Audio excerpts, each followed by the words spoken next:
तो जवाब दिया, विमान लेने के लिए आता है कथा श्रवण करने वाले को, लेकिन किसे आता है? उसमें प्रथम पंक्ति में लिखा गया है, विश्वासो गुरु वाक्येषु भावना। भैया, विश्वासो गुरु वाक्येषु, जिसे अपने गुरु के वचनों पर विश्वास है उसके लिए विमान नित्य प्रति आता है। आप देख रहे हो, ये भगवान के पार्षद हैं, ये बैठे हैं। आप लोग इन्हें ऐसे ना समझें, ये भगवान के पार्षद हैं, ये संत नहीं है, ये भगवान के पार्षद हैं। और भगवान के पार्षदों का आप क्या करते हैं? दर्शन करते हैं। किस लिए करते हैं? विश्वासो गुरु वाक्येषु, जिसे अपने गुरु के वचनों पर विश्वास है वो कदापि मात नहीं खा सकता। ये मैं अपना अनुभव बोल रहा हूं। जिस प्रकार से भोले बाबा राम कथा के अंतर्गत कहते हैं, उमा कहो निज अनुभव। ध्यान रखें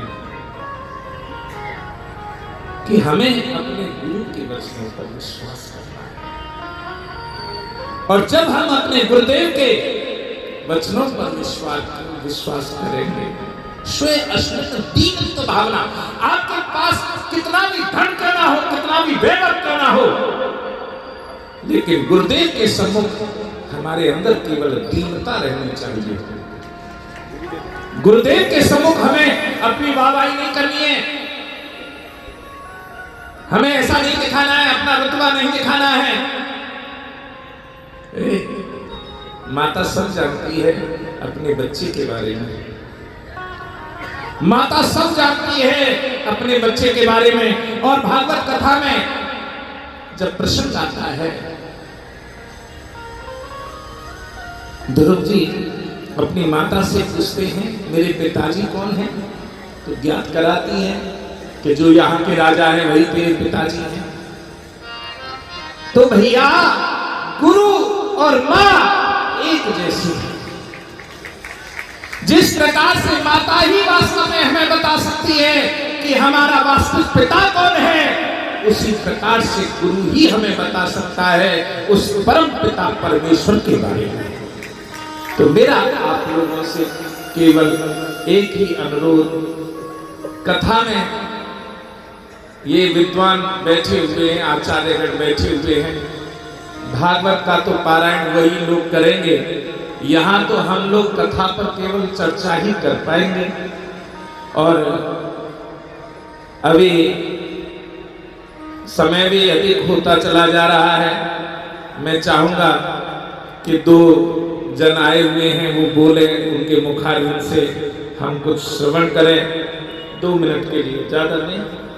वैसे हमारे हठयोगी बाबा ने बहुत अच्छी कही कि जो भाप वाले इंजन थे वो स्पीड बाद में पकड़ते हैं, बिल्कुल कि जितना छपोगे उतना तुम्हारा भजन जाएगा, और जितना छिपोगे उतना कल्याण भी करोगे। कि वो भी अपना आशीर्वचन हम लोग प्रदान करें। श्री महंत वैष्णवदास जी। बोलो सियावर रामचंद्र की, सीतानाथ समारंभां रामानंदार्य मध्यमां अस्मदाचार्य पर्यन्तां वंदे गुरु परंपरां। वाञ्छाकल्पतरुर्भयश्च कृपा सिन्धुभ्य च पतितानां पावनेभ्यो वैष्णवेभ्यो नमो नमः। आज के इस कार्यक्रम के अध्यक्ष पूज्यपाद श्री शंकराचार्य भानुपीठाधीश्वर जी महाराज और इस कार्यक्रम के पुरोधा 1000 डेमोन्स्ट्रेटर खड़े थे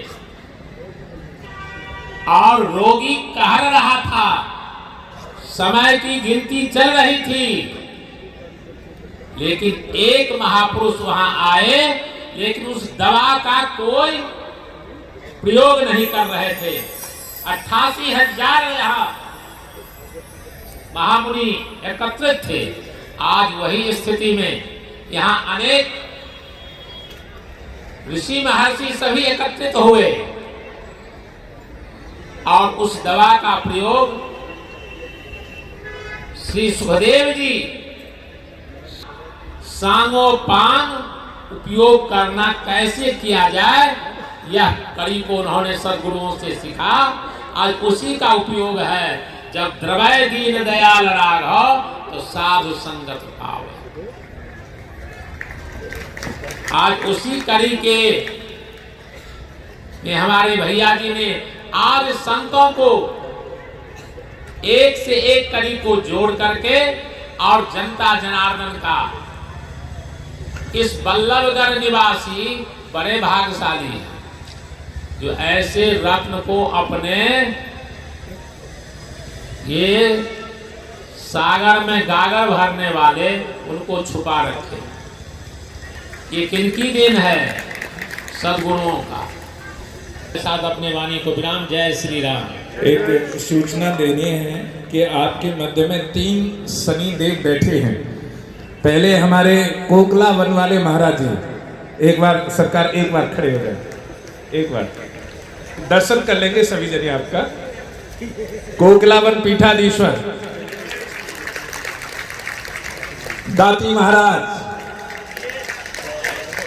और तीसरा दर्शन हो रहा है यहाँ पर मेरठ से महेंद्र दास जी, महामंडलेश्वर महेंद्र दास जी। ये तीनों शनिदेव के विशेष कृपा पात्र हैं। और वैसे भी हमारी तो ठकुरानी के भैया ही है। हम ना हम कुछ कह नहीं।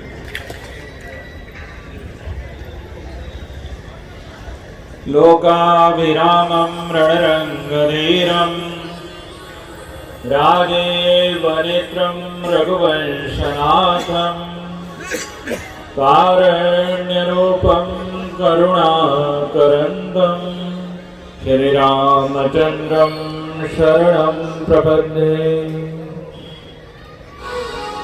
आज की सभा के अध्यक्ष परम पूजनीय परम आदरणीय भानुपीठाधीश्वर जी महाराज, हमारे व्यासपीठ पर विराजमान परम पूजनीय परम आदरणीय परम सम्माननीय विजयदास भैया जी महाराज, महिंद्र सिंह अपनी आध्यात्मिक, चारित्रिक और भौतिक ऊर्जा से देश को ही नहीं पूरे विश्व को प्रभावित करने वाले विद्वत संत महंत महामंडलेश्वर वृंद, धर्म प्रेमियों, भैया जी महाराज के जन्म उत्सव के उपलक्ष्य में इतना बड़ा समागम, श्रीमद् भागवत कथा का आयोजन, श्रीमद् भागवत कथा का श्रवण अगर इस जीवन में और गुरुदेव के मुख से मिल जाए तो ये अद्वितीय है। और इस क्षण को जीवन में हमें संभाल के रखना चाहिए। न जाने किस क्षण व्यासपीठ से कोई ऐसा वचन निकले जो हमारे जीवन को परिवर्तन कर दे। हमारे मंगलाचरण में भी गाया जाता है कि भद्रम कर्णेभिः शृणुयाम देवा। हम अपने कानों को पवित्र रखें।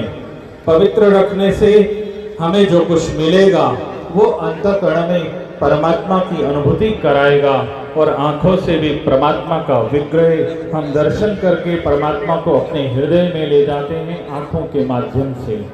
और 500 वर्ष का जो इंतजार था, वृक्ष कोई लगाता है, बीज कोई बोता है और फल कोई और खाता है, वही स्थिति आज हमारी है। हमारे पूर्वज महापुरुषों ने जो अपना बलिदान राम मंदिर में दिया, हमें उसका फल हम लोगों को प्राप्त हो रहा है। हम जीवन में इससे बड़े सौभाग्यशाली नहीं हो सकते।